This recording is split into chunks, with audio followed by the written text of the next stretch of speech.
Sineseryoso ng ilang publisista ang pahayag ni dating Pangulong Rodrigo Duterte kaugnay sa umano'y pagpatay sa 15 senador.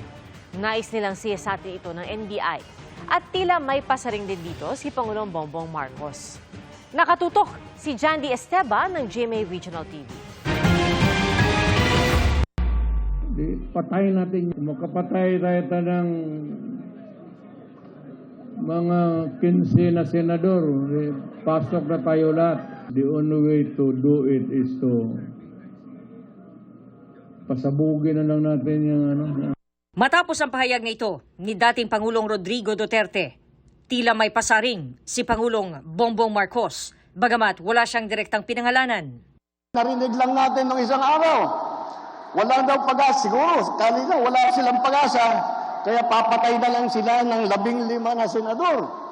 Ay talaga, sabagay, mahirap naman yung ibang tao.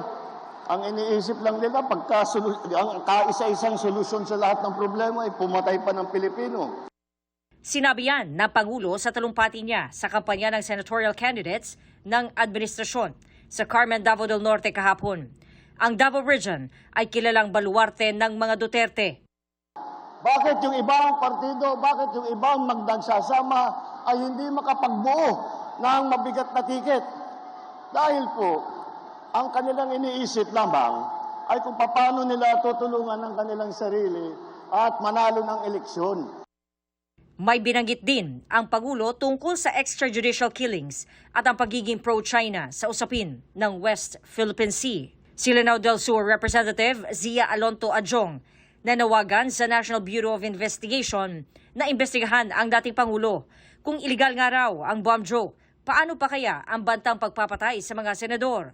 Pasaring naman ni House Assistant Majority Leader at Zambales Representative Jay Cunggon. Baka ang tingin daw ng dating Pangulo ay above the law siya dahil sa mga ginagawang pagbabanta. Sinisikap pa ng GMA Integrated News na makuhanan ng reaksyon si dating Pangulong Rodrigo Duterte at ang NBI.